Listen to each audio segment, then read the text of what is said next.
ಜೈ ಕ್ರಿಸ್ತ. ಲೂಕ 12ನೇ ಸಂಧಿ 49-59 ವಚನಗಳು. ಯೇಸುವನ್ನು ಅನುಸರಿಸುವವರಿಗೆ ನೆಂಟರ ವಿರೋಧವಿರುವುದೆಂತಲೂ ನೂತನ ಕಾಲದ ಸೂಚನೆಗಳನ್ನು ಗುರುತು ಹಿಡಿಯಬೇಕೆಂತಲೂ ಬೋಧೆ. ನಾನು ಬೆಂಕಿಯನ್ನು ಭೂಮಿಯ ಮೇಲೆ ಹಾಕಬೇಕೆಂದು ಬಂದೆನು.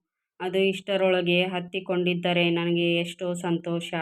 ಆದರೆ ನಾನು ಹೊಂದತಕ್ಕ ದೀಕ್ಷಾಸ್ನಾನ ಒಂದುಂಟು. ಅದು ನೆರವೇರುವ ತನಕ ನಾನು ಎಷ್ಟೋ ಬಿಕ್ಕಟ್ಟಿನಲ್ಲಿದ್ದೇನೆ.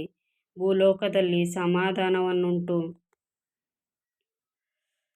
ಮಾಡುವುದಕ್ಕೆ ಬಂದೆನೆಂದು ಭಾವಿಸುತ್ತೀರೋ? ಅದಕ್ಕೆ ಬರಲಿಲ್ಲ. ಭೇದವನ್ನುಂಟು ಮಾಡುವುದಕ್ಕೆ ಬಂದೆನೆಂದು ನಿಮಗೆ ಹೇಳುತ್ತೇನೆ. ಹೇಗೆಂದರೆ, ಇಂದಿನಿಂದ ಒಂದೇ ಮನೆಯಲ್ಲಿರುವ 5 ಮಂದಿಯೊಳಗೆ ಇಬ್ಬರಿಗೆ ವಿರೋಧವಾಗಿ 3, ಮೂವರಿಗೆ ವಿರೋಧವಾಗಿ 2 ಈ ಮೇರೆಗೆ ಭೇದವುಳ್ಳವರಾಗಿರುವರು. ಮಗನಿಗೆ ವಿರೋಧವಾಗಿ ತಂದೆಯು, ತಂದೆಗೆ ವಿರೋಧವಾಗಿ ಮಗನು, ಮಗಳಿಗೆ ವಿರೋಧವಾಗಿ ತಾಯಿಯು, ತಾಯಿಗೆ ವಿರೋಧವಾಗಿ ಮಗಳು, ಸೊಸೆಗೆ ವಿರೋಧವಾಗಿ ಅತ್ತೆಯು, ಅತ್ತೆಗೆ ವಿರೋಧವಾಗಿ ಸೊಸೆಯು ಭೇದವುಳ್ಳವರಾಗಿರುವರು ಅಂದನು. ಇದಲ್ಲದೆ ಆತನು ಜನರೆಲ್ಲರಿಗೂ ಹೇಳಿದ್ದೇನೆಂದರೆ, ಪಶ್ಚಿಮ ದಿಕ್ಕಿನಲ್ಲಿ ಮೋಡ ಏಳುವುದನ್ನು ನೀವು ನೋಡಿದ ಕೂಡಲೇ ಮಳೆ ಬರುತ್ತದೆ ಅನ್ನುತ್ತೀರಿ. ಹಾಗೆ ಆಗುತ್ತದೆ. ದಕ್ಷಿಣ ದಿಕ್ಕಿನ ಗಾಳಿ ಬೀಸಲಾಗಿ ಸೆಕೆ ಹುಟ್ಟುವುದು ಅನ್ನುತ್ತೀರಿ. ಅದೂ ಆಗುತ್ತದೆ. ಕಪಟಿಗಳು, ನೀವು ಭೂಮ್ಯಾಕಾಶಗಳ ಭಾವವನ್ನು ಶೋಧಿಸುವುದಕ್ಕೆ ನಿಮಗೆ ಗೊತ್ತಿರುವಲ್ಲಿ ಈ ಸಮಯವನ್ನು ಶೋಧಿಸುವುದಕ್ಕೆ ನಿಮಗೆ ಯಾಕೆ ಗೊತ್ತಿಲ್ಲ?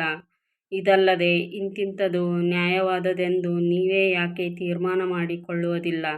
ನೀನು ವಾದಿಯ ಸಂಗಡ ನ್ಯಾಯಾಧಿಪತಿಯ ಮುಂದಕ್ಕೆ ಹೋಗುತ್ತಿರುವಾಗ ದಾರಿಯಲ್ಲಿಯೇ ತಂಟೆ ಹರಿಸಿಕೊಳ್ಳಲು ಪ್ರಯತ್ನ ಮಾಡು. ಇಲ್ಲದಿದ್ದರೆ ಅವನು ನಿನ್ನನ್ನು ನ್ಯಾಯಾಧಿಪತಿಯ ಬಳಿಗೆ ಎಳಕೊಂಡು ಹೋದಾನು. ನ್ಯಾಯಾಧಿಪತಿಯು ನಿನ್ನನ್ನು ಸೆರೆಯಜಮಾನನ ವಶಕ್ಕೆ ಒಪ್ಪಿಸಾನು. ಸೆರೆಯಜಮಾನನು ನಿನ್ನನ್ನು ಸೆರೆಮನೆಯಲ್ಲಿ ಹಾಕಾನು.